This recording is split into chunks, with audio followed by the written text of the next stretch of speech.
ચાલો છોકરાઓ, પૃથ્વી sir chemistry YouTube ચેનલમાં તમારા બધાનું સ્વાગત છે. આજે છોકરાઓ આપણે હવે વાત કરવાની છે નવા ચેપ્ટરની. આજે આપણે વાત કરશું રાસાયણિક ગતિકી વિશે. તો આજે રાસાયણિક ગતિકીની આપણે છોકરાઓ ચર્ચા કરવાની છે. આનો સીધો સંબંધ આપણે કોની સાથે જોવાનો છે? તો કે ભાઈ આનો સીધો સંબંધ જોવાનો છે ઉષ્માગતિશાસ્ત્ર સાથે. અને આ જે ઉષ્માગતિશાસ્ત્ર છે એની સાપેક્ષમાં આપણે આ પ્રક્રિયા વેગ વિશેની માહિતી મેળવશું. એકદમ સરળ પ્રકારનું ચેપ્ટર છે. દાખલામાં પૂછાય છે, થિયરીમાં પૂછાય છે, MCQમાં પૂછાય છે. અને આ ચેપ્ટર જો છોકરાઓ આપણે આવડી જાય તો પાસ થવામાં ઘણું બધી સરળતા રહે. તો એમ કરીને આપણે છોકરાઓ હવે આ ચેપ્ટર જે છે એની ચર્ચા સ્ટાર્ટ કરીએ. રાસાયણિક ગતિકીમાં છોકરાઓ આપણે પહેલો મતલબ આવો સમજાવવાનો છે જે આપણને MCQમાં પૂછાય. આપણે વાત કરવાની છે આવી રીતે કે ઉષ્માગતિશાસ્ત્ર અને રાસાયણિક ગતિકી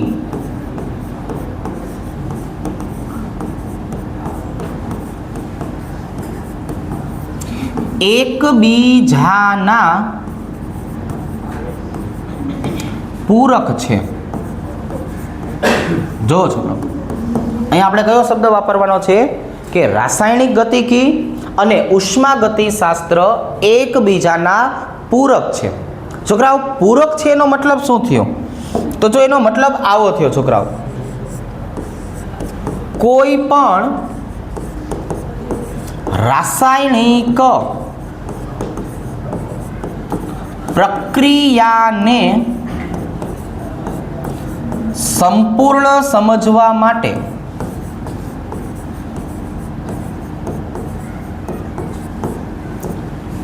ઉષ્માગતિશાસ્ત્ર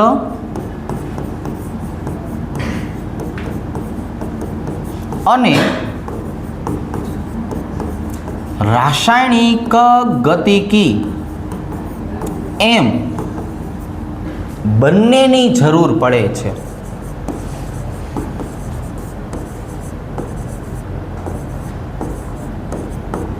જો આવી રીતે કે મારે કોઈ પણ રાસાયણિક પ્રક્રિયાને સંપૂર્ણ સમજવી છે તો આપણે નકરા ઉષ્માગતિશાસ્ત્રને આધારે નિર્ણય નથી લઈ શકતા કે નકરા રાસાયણિક ગતિકીને આધારે નિર્ણય લઈ શકતા નથી.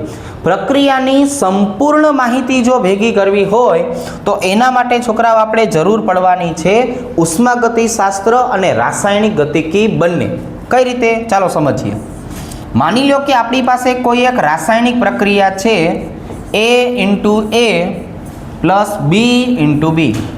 એમાંથી આપણને નિપજ મળે છે C × C D × D. હવે અહીંયા છોકરાઓ આપણે જોવા જઈએ તો આ બાજુનો ભાગ શેના તરીકે ઓળખાશે? તો કે આ બાજુનો ભાગ ઓળખાશે પ્રક્રિયકો તરીકે. આને રિએક્ટન્ટ R બોલવામાં આવે. એનું રૂપાંતરણ શેમાં થાય છે? તો કે ભાઈ આમનું રૂપાંતરણ થાય છે એ છે નિપજો. નિપજોને છોકરાઓ આપણે P વડે દર્શાવશું. આપણે R માંથી P બનાવવાની વાત છે. તો હવે જો હું R માંથી P બનાવવાની વાત કરું તો આમાં આપણને છોકરાઓ ઉષ્માગતિશાસ્ત્ર ક્યાં મદદ કરશે?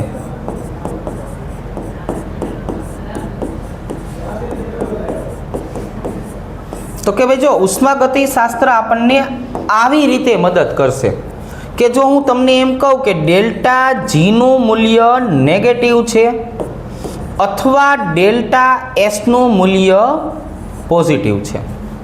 ઊંધું, ડેલ્ટા G નું મૂલ્ય પોઝિટિવ છે અને ડેલ્ટા S નું મૂલ્ય નેગેટિવ છે. પછી તો કે ડેલ્ટા H નું મૂલ્ય છોકરાઓ પોઝિટિવ છે, ડેલ્ટા H નું મૂલ્ય નેગેટિવ છે. પછી તો કે પછી KC નું મૂલ્ય 1 કરતાં વધારે છે અને KC નું મૂલ્ય 1 કરતાં ઓછું છે. જો હવે મને ઉષ્માગતિશાસ્ત્રને આધારે આટલી માહિતી મળી શકશે. આ પેલું શું સમજાવે છે? તો કે પેલું એવું સમજાવે છે કે જો હું ઉષ્માગતિશાસ્ત્રની છોકરાઓ વાત કરું અને જો મને ડેલ્ટા જીનું મૂલ્ય નેગેટિવ કે ડેલ્ટા એસનું મૂલ્ય પોઝિટિવ મળે તો મને ખબર પડી જાય કે આપેલી પ્રક્રિયા આપમેળે થાય છે. આ પ્રક્રિયા કોઈને કરાવી નથી પડતી. આ પ્રક્રિયા આપમેળે જાતે થતી પ્રક્રિયા છે. રેડી? ચાલો. પણ માની લો કે ડેલ્ટા જીનું મૂલ્ય પોઝિટિવ અને ડેલ્ટા એસનું મૂલ્ય મને નેગેટિવ મળે છે, તો શું સમજવાનું? કે આ પ્રક્રિયા આપમેળે થતી નથી. બરાબર? જો ડેલ્ટા જીનું મૂલ્ય નેગેટિવ મળે તો એનો મતલબ એવો થયો કે આપણે જાતે ઉઠી જઈએ છીએ, અલાર્મ બંધ કરીએ છીએ અને તૈયાર થઈને સ્કૂલે પહોંચી જઈશું. પણ જો તમારા ડેલ્ટા જીનું મૂલ્ય પોઝિટિવ હોય તો તમને છોકરાઓ હવારમાં ગગલાઈ નાખવા પડે, પરાણે કાટલો જાળીને ઊભા કરવા પડે અને ધક્કો મારીને કાઢી મૂકવા પડે. તો સમજવાનું કે તમારા ડેલ્ટા જીનું મૂલ્ય કેવું છે? પોઝિટિવ છે. પછી આવું કે ડેલ્ટા એચનું મૂલ્ય કેવું છે? પોઝિટિવ. ડેલ્ટા એચનું મૂલ્ય પોઝિટિવ શું દર્શાવે છે? કે આ પ્રક્રિયા ઉષ્મા શોષક છે. હવારમાં તમને થોડીક એવી ઉર્જા આપી દે કોઈ ઘરવાળા, પછી તમે પ્રક્રિયાની શરૂઆત કરો છો, અથવા તમે જાતે જ પ્રક્રિયા કરી નાખો છો અને ઉર્જા મુક્ત કરો છો. તો આપણને ખબર પડી ગઈ કે પ્રક્રિયા ઉષ્મા ક્ષેપક છે. આનો મતલબ એવો થયો પ્રક્રિયા કરાવવા ઉષ્મા આપવી પડે છે કે પ્રક્રિયા પોતે ઉષ્માનું ઉત્સર્જન કરે છે, એની માહિતી પણ મળી ગઈ. જો કેસીનું મૂલ્ય છોકરાઓ 1 કરતાં મોટું છે તો સમજવાનું કે પ્રક્રિયા પુરોગામી દિશામાં છે. તમે ઘરેથી સીધા જે છે એ સ્કૂલ તરફ હાલ્યા ગયા છો, અને જો કેસીનું મૂલ્ય 1 કરતાં નાનું છે તો પ્રક્રિયા પ્રતિગામી દિશામાં ચાલે છે. બરાબર છે? તો આટલી માહિતી ઉષ્માગતિશાસ્ત્રએ આપી દીધી. તો ઉષ્માગતિશાસ્ત્રએ આપણને કેટલી માહિતી દઈ દીધી કે પ્રક્રિયા થશે કે નહીં થાય એ નક્કી કરી દીધું. પ્રક્રિયા કરાવવા ઉષ્મા આપવી પડશે કે ઉષ્મા નહીં આપવી પડે એ કહી દીધું. પ્રક્રિયા ક્યાં પહોંચી છે? સંતુલનથી આગળ વધી ગઈ છે, નિપજ બનવા જેવી છે કે હજુ પ્રક્રિયા ઘરેથી નીકળી જ છે? તો આટલી માહિતી ઉષ્માગતિશાસ્ત્રએ આપી. પણ પ્રક્રિયા ક્યારે પૂરી થશે એ માહિતી ઉષ્માગતિશાસ્ત્ર આપી શક્યું નથી. એના માટે હવે આપણે કોને બોલાવવા પડશે? તો કે એના માટે આપણે બોલાવવા પડશે રાસાયણિક ગતિકીને. રાસાયણિક ગતિકી ખાલી એક જ સરસ મજાનું કામ કરે છે. કયું? રાસાયણિક ગતિકી આપણને પ્રક્રિયા વેગ વિશેની માહિતી આપે છે કે પ્રક્રિયા ક્યારે પૂરી થશે. પ્રક્રિયા વેગનો મતલબ શું થયો? કે પ્રક્રિયા ક્યારે પૂર્ણ થશે એની માહિતી આપણને કોણ આપી દેશે? રાસાયણિક ગતિકી. આ બે વસ્તુને જ્યારે ભેગી કરવામાં આવે ત્યારે કોઈ પણ રાસાયણિક પ્રક્રિયાને સંપૂર્ણ સમજી શકાય. એટલા માટે આપણે એક સરસ મજાનો છોકરાઓ શબ્દ વાપર્યો છે કે રાસાયણિક ગતિકી અને ઉષ્માગતિશાસ્ત્ર એકબીજાના પૂરક છે. અડધું આ આપશે, અડધું આ આપશે. તો હવે જો છોકરાઓ, આ આપણે બધી જ ચર્ચા કોની કરી નાખી છે? તો કે આપણે ચર્ચા કરી પૂરક વિશેની. હવે અહીંયા જો હાલો, હવે આપણે વાત કરવી છે રાસાયણિક પ્રક્રિયા વેગ વિશે.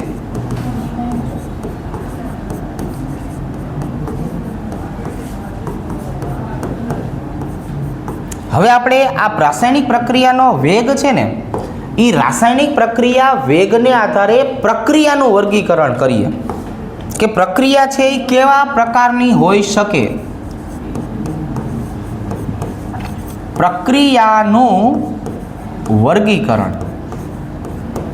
જો હવે આ જે પ્રક્રિયાના વર્ગીકરણની વાત કરીએ ને છોકરાઓ, એટલે આપણે રાસાયણિક પ્રક્રિયા છે એને 3 ભાગમાં વહેંચી દેવાની છે. કેટલા ભાગમાં વહેંચી દેવાની છે છોકરાઓ? 3 ભાગમાં વહેંચી દેવાની છે. ચાલો ભાઈ, કયા કયા 3 ભાગ? તો કે પ્રક્રિયાનો વેગ એટલે શું થયું? તો કે પ્રક્રિયા ક્યારે પૂર્ણ થશે? તો કે ભાઈ પ્રક્રિયા કેવી છે જોવો જોઈએ. ઝડપી પ્રક્રિયા છે, ઘડીકમાં પૂરી થઈ જાય એવી? તો કે ભાઈ ના. ધીમી પ્રક્રિયા છે, થોડીક વાર લાગશે પણ પૂરી તો થશે, બરાબર? અને આ છે અતિ ધીમી પ્રક્રિયા, વર્ષોના વર્ષ લાગી જશે. આ પ્રક્રિયા કેવી છે? અતિ ધીમી પ્રક્રિયા છે.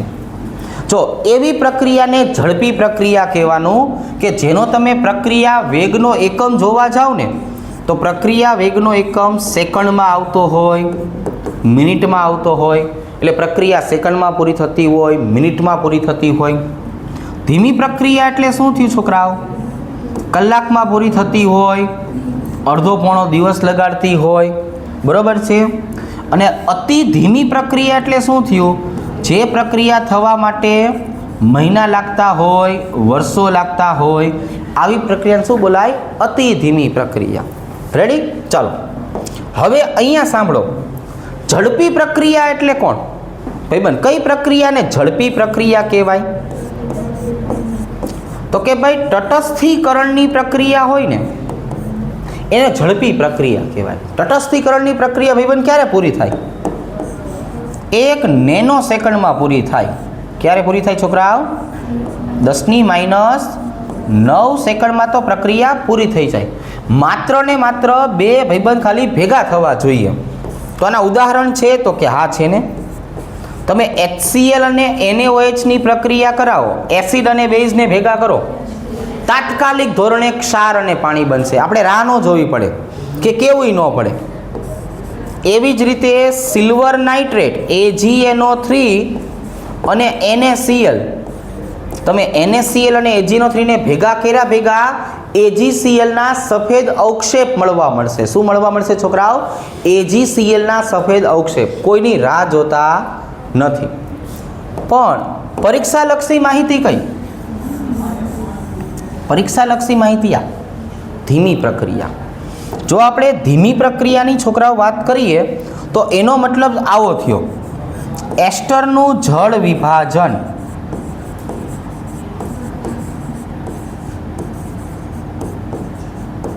આજે એસ્ટરનું જળ વિભાજન છે ને ધીમી પ્રક્રિયા છે, જેમાં આપણે 10-10 મિનિટે અવલોકન કરવું પડે, બરાબર છે? કઈ રીતે છોકરાઓ? તો કે ભાઈ 10-10 મિનિટે આપણે અવલોકન કરતાં કરતાં કલાક સુધી પ્રક્રિયા ચાલે, 2 કલાક પ્રક્રિયા ચાલે, 3 કલાક ચાલે. જો આવી રીતે RC≡OR1 એની પ્રક્રિયા કોની સાથે કરવાની છે? H2O સાથે. કોની હાજરીમાં? H+. એસ્ટરની પ્રક્રિયા કરો એટલે એક આલ્કોહોલ બને અને એક કાર્બોક્સિલિક એસિડ મળે. જો આવી રીતે. કઈ ભાઈ નિપજ મેળી જરાક નામ લખાવો ને. તો કે ભાઈ આ હતું કોણ? એસ્ટર. આ નિપજ કઈ મેળી? તો કે ભાઈ નિપજ મેળી મને આલ્કોહોલ અને કાર્બોક્સિલિક એસિડ. આ પ્રક્રિયા કલાક 1.5 કલાક સુધી ચાલે. અથવા બીજું કોઈ ઉદાહરણ છે તો કે હા, સુક્રોઝનું વ્યુત્ક્રમણ. સુક્રોઝનું વ્યુત્ક્રમણ. વ્યુત્ક્રમણ એટલે છોકરાઓ ઇન્વર્ઝન. શું કહેવાય એને? ઇન્વર્ઝન.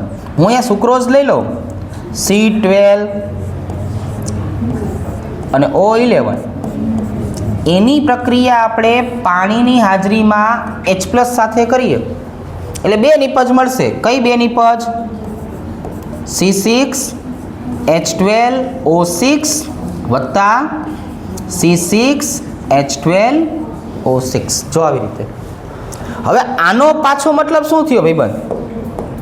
તો કે જો હું સુક્રોઝની વાત કરું ને, સુક્રોઝ, તો સુક્રોઝના જળ વિભાજનથી ઇન્વર્ઝનથી 2 નિપજ મળશે, ગ્લુકોઝ અને ફ્રુક્ટોઝ. જો વિવંત કેટલી નિપજ મળશે? બે નિપજ મળશે. કઈ બે નિપજ મળશે? Glucose, fructose. ખ્યાલ આવી ગયો? ચાલો.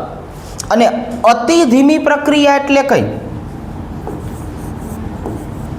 તો અહીંયા આવશે યુરેનિયમનું વિખંડન, વિભાજન. આને છોકરાઓ બોલવામાં આવે છે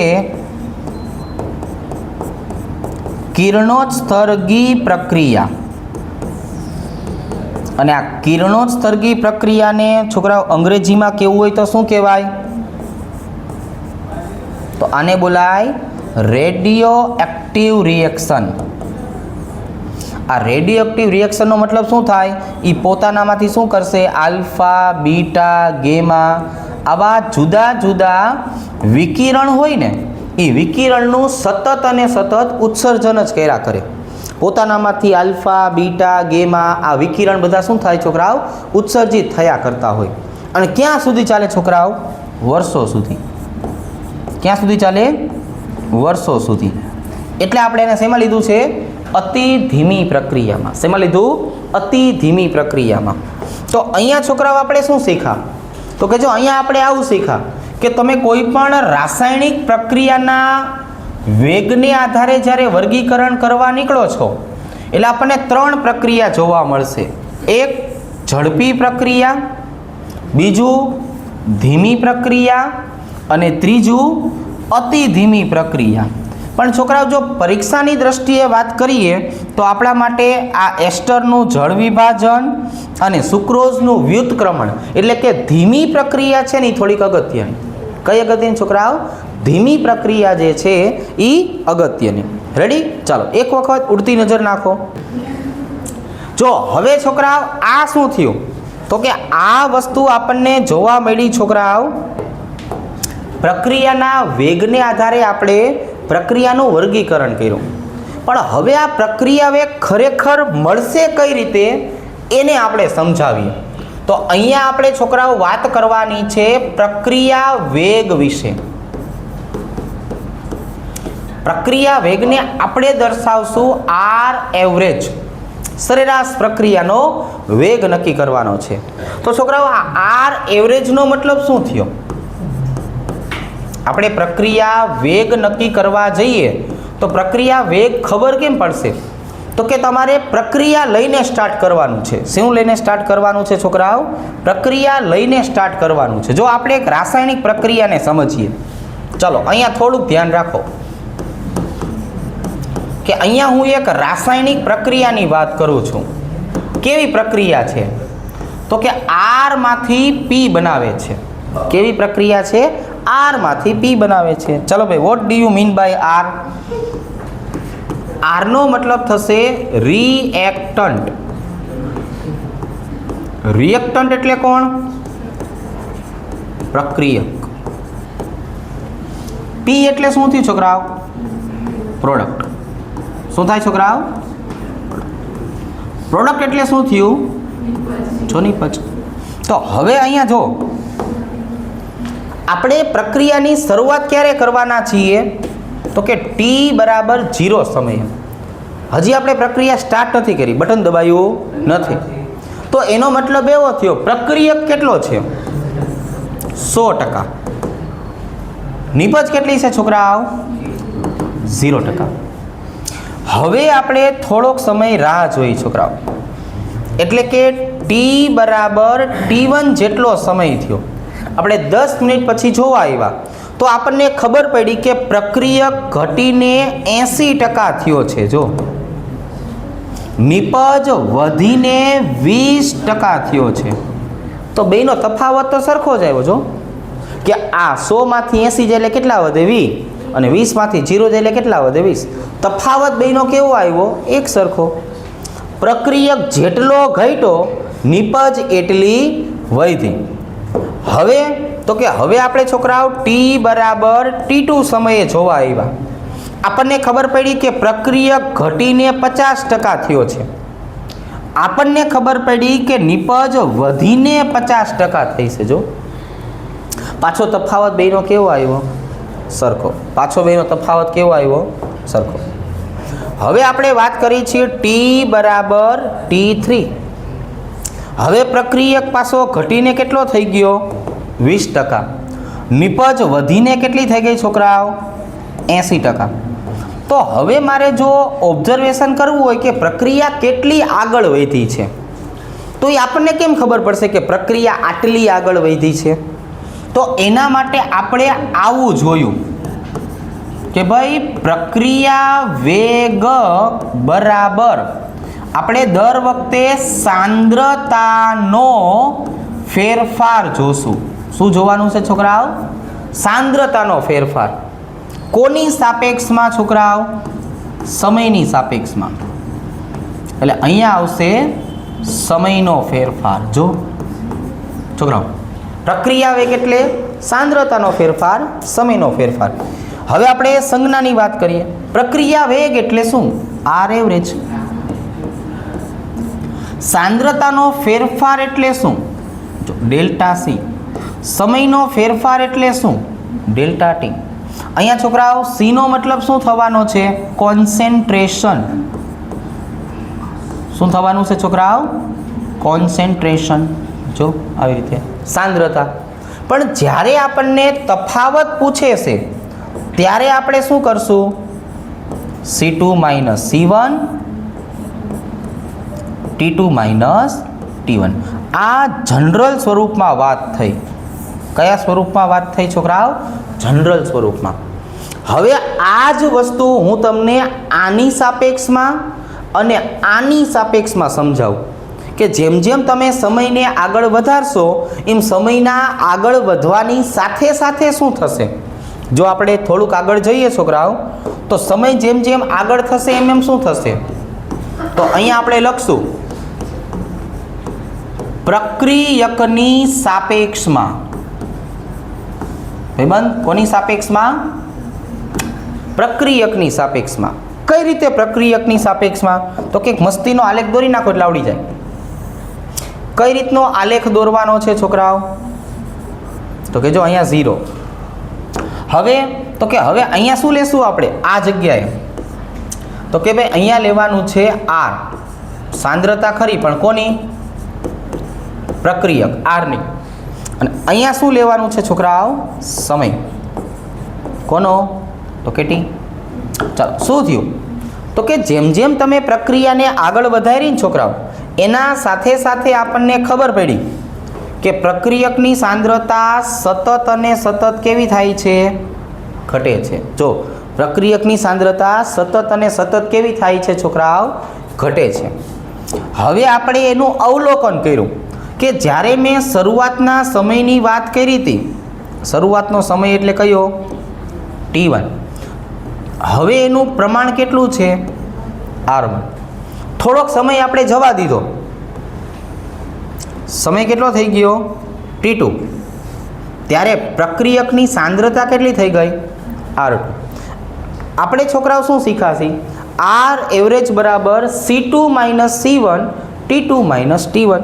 તો એનો સીધો મતલબ અહીંયા શું નીકળો છોકરાઓ? કે R એવરેજ બરાબર મારે શું લેવાનું છે? R2 minus R1 T2 minus T1. અને એટલે R એવરેજ બરાબર છોકરાઓ R2 એટલે કયું મૂલ્ય થયું? ઘટેલું મૂલ્ય. ઘટેલું મૂલ્ય કેવું હોય? ઓછું. શરૂઆતનું મૂલ્ય કયું છે? R1. R1 કેવું હોય? વધારે. તો તમે ઓછામાંથી વધારેને બાદ કરો એટલે તમારો જવાબ કેવો આવશે? માઇનસ. તો જ્યારે પણ પ્રક્રિયકની સાંદ્રતાની સાપેક્ષમાં દાખલા ગણવાના થશે ત્યારે યાદ રાખશો આગળ માઇનસ નિશાની આવશે. શું કામ? ઘટેલામાંથી તમે વધારે પ્રમાણને બાદ કરો એટલે જવાબ કેવો આવે? નેગેટિવ. તો R એવરેજ બરાબર અત્યારે મને પ્રક્રિયક માટે શું મળ્યું સૂત્ર? માઇનસ ડેલ્ટા આરના છેદમાં ડેલ્ટા ટી. પણ અહીંયા મેં ડેલ્ટા શબ્દનો ઉપયોગ કર્યો છે. કોનો ઉપયોગ કર્યો છે? ડેલ્ટા. ડેલ્ટા એટલે મોટો તફાવત. આપણે અડધી કલાકે ચેક કરવા ગયા, કલાકે ચેક કરવા ગયા કે કેટલું વધારે છે કેટલું ઓછું છે. બરાબર છે? આમ અડધી કલાકે ચેક કરી ત્યાં ખબર પડે. પણ આ જ વસ્તુને આપણે છોકરાઓ ટૂંકમાં ચેક કરવું હોય તો 15 સેકન્ડે 20 સેકન્ડે 1 મિનિટે ચેક કરવું હોય તો આ ભાગને ઝૂમ કરાય. શું કરાય છોકરાઓ? ઝૂમ કરાય. તો એનો મતલબ જો આવો નીકળશે છોકરાઓ. અને હવે તમે આમનો ઢાળ ગોતશો ને એટલે અહીંયા આપણને શું જોવા મળશે છોકરાઓ? DR અને અહીંયા જોવા મળશે DT. જ્યારે નાનો ફેરફાર હોય ને, નાનો ફેરફાર, ત્યારે એને છોકરાઓ ડી સંજ્ઞા વડે દર્શાવશું. અને આવો જે પ્રક્રિયાનો વેગ છે એને હવે પછી કહેશું R ઇન્સ્ટન્ટ. શું કહેવાનું છે? ઇન્સ્ટન્ટ. તાત્કાલિક વહીવટ કરી નાખવાનો. R instant. તો R ઇન્સ્ટન્ટ બરાબર શું આવશે? -DR ના છેદમાં DT. તો તમારે બે વસ્તુ યાદ રાખવાની. મોટો ફેરફાર હોય તો ડેલ્ટા, નાનો ફેરફાર હોય તો ડી. સૂત્ર કયું આવશે? તો કે માઇનસ નિશાનીવાળું. હવે તો કે હવે અહીંયા જો, હવે હું નિપજની સાપેક્ષમાં વાત કરું તો નિપજનું પ્રમાણ તો સતત અને સતત કેવું થયું? તો કે વધ્યું. બરોબર. જો નિપજનું પ્રમાણ છોકરાઓ સતત અને સતત વધતું હોય તો આપણે અહીંયા શું લખશું? તો કે જો અહીંયા લખશું નિપજની સાપેક્ષમાં. હાલો તાર આ કોણ આવશે? નિપજની સાપેક્ષમાં. છોકરાઓ નિપજની સાપેક્ષ એટલે શું? તો કે જો એકદમ સરળ. ચાલો ભાઈ, હવે તો કે હવે અહીંયા છોકરાઓ જો આવી રીતે અહીંયા મારે શું લેવાનું છે? તો કે અહીંયા મારે લેવાનું છે નિપજ P ની સાંદ્રતા.